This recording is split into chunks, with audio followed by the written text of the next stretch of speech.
In Islamic history, they make infidels pay jizya, which is extra tax, right? It's not extra tax. Can you tell me what the jizya is? Huh?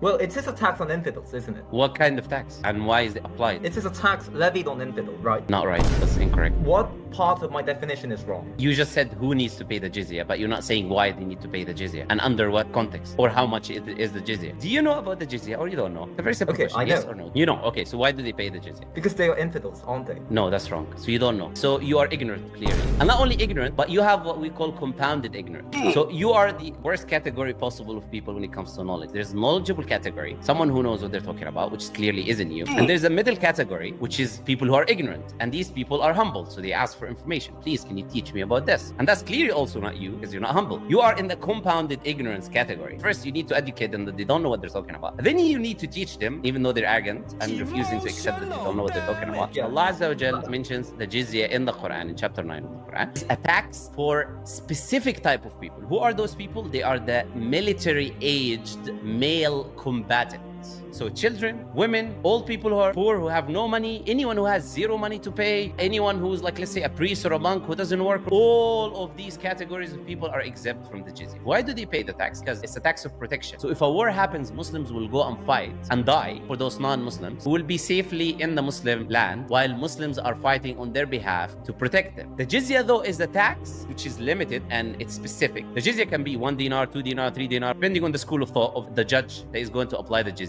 and the Islamic ruling, which is very, very small amount of money. Now, Muslims, on the other hand, have to pay 2.5% of their wealth yearly, and this 2.5% is dependent on your wealth. If you have a lot of money, it'll be 2.5%. It can be millions. Not only that, they're going to fight also. So it's not only that they're paying 2.5% of zakah, which is going to the House of the State Affairs to improve the state, which the non-Muslim who's living there is also benefiting from. And that's why the Jewish people, for example, who are running away from Christians like yourself from the Crusades, and they went to Morocco and they begged, please let us pay the jizya, because they know the jizya is a very small amount of money. The only military age combatants will pay and take us in and protect us. So this jizya that you keep talking about is the most merciful command that you can find in an Islamic state. On the other hand, when Christians went into a land, what they did is they plundered the land, took everything in the land, as it mentioned in Deuteronomy chapter 20, verse 10. The Bible explicitly mentions and teaches, if you go and you conquer a city or take over a city or siege a city and take it, you take all of the goods in it for yourself. So if you want to talk about what happens in war, I think you should start with your book and what your book teaches that you need to do to people before you talk about the jizya.